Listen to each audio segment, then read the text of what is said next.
Leaving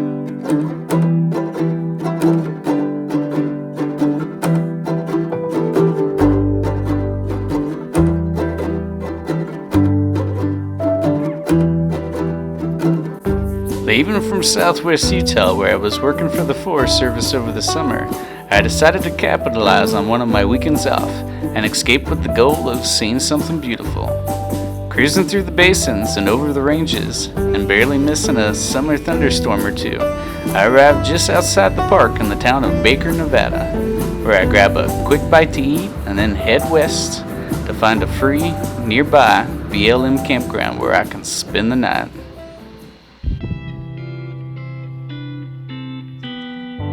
There's not much here at the Sacramento Pass campground, just some vault toilets and covered picnic tables, but you won't hear any complaints from me. The sunset was spectacular, and the sounds of bats, bugs, and frogs was just what I needed to get to sleep early.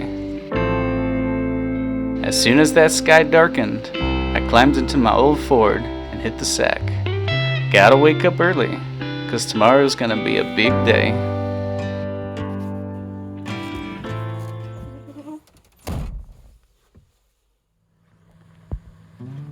4 o'clock in the morning, and I'm the first one to the parking lot. I scarfed down a quick breakfast, chugged some iced coffee, and then flicked on my headlamp before heading up from the trailhead. Outside the beam of my headlight, there wasn't a thing to see. It was a pitch black morning. Every so often, though, I'd look off from the trail and see some beady eyes looking back at me. And then there were the deer.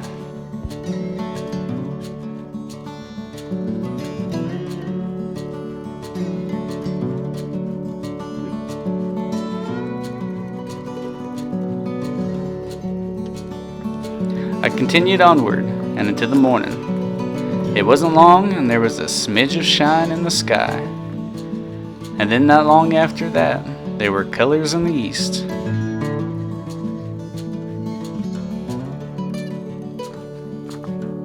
Not much longer past that, and I could finally turn the headlamp off and see the mountain in all her glory.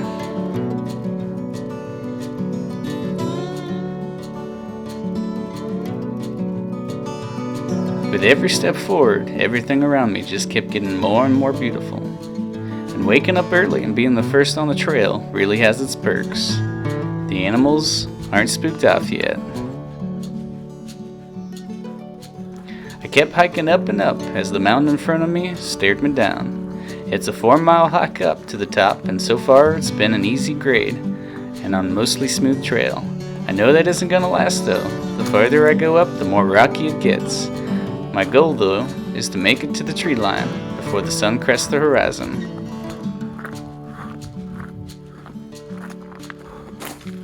As I finally reach the top of tree line, I'm on the actual mountain and beginning the many switchbacks that lead up it.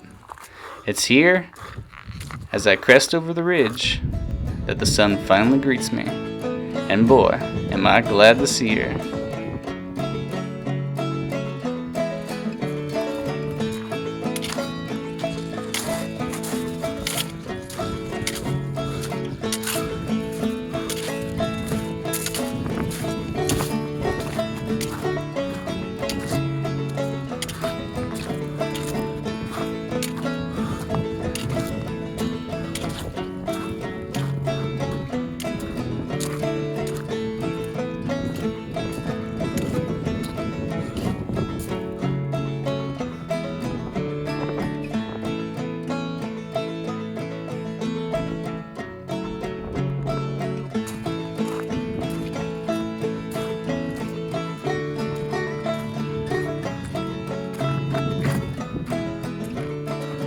And with their warmth, though, so comes the winds.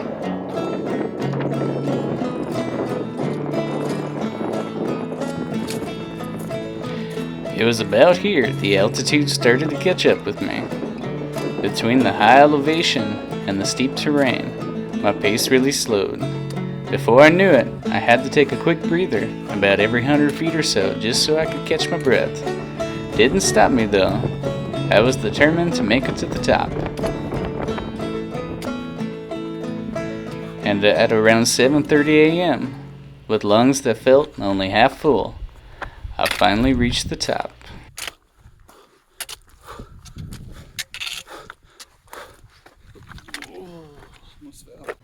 And by golly, what a view it was that awaited me.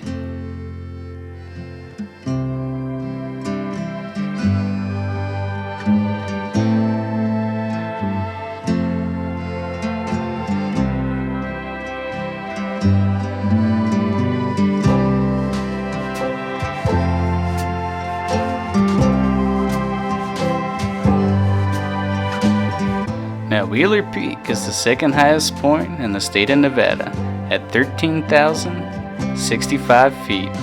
It's just behind Boundary Peak on the other side of the state, and with a topographical prominence of 7,563 feet, it's the second tallest mountain in the state, just trailing Mount Charleston. But don't let that second place deter you though. Its beauty is second to none. And yep, that's 7,500 feet down to the valley out in the distance. This mountain ain't no joke. I had to take my time on the summit though. I had it all to myself. I rested up and got some calories and caffeine in me before pulling myself back to reality to begin the steep descent back down the mountain.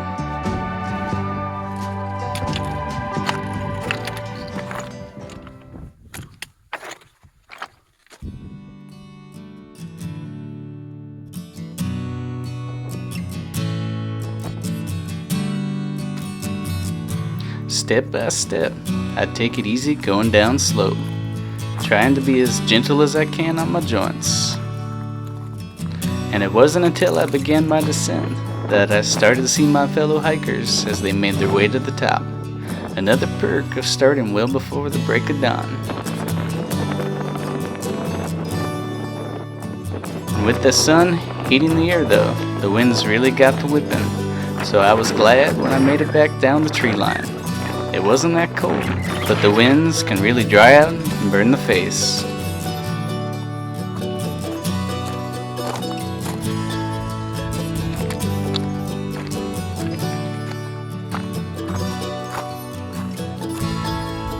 Halfway back to my car, and I'm right at 2,000 feet below the summit now. This video just doesn't do this mountain justice.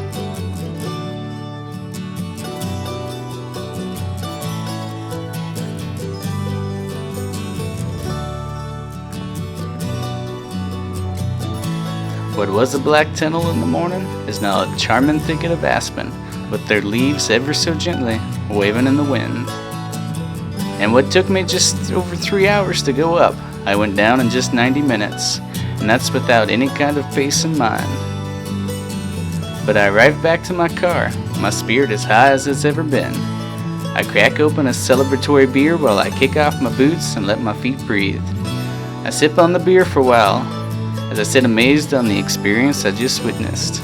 It's moments like this that remind me we're lucky to live on this earth. Well, thanks for watching, folks. And as always, remember to leave no trace.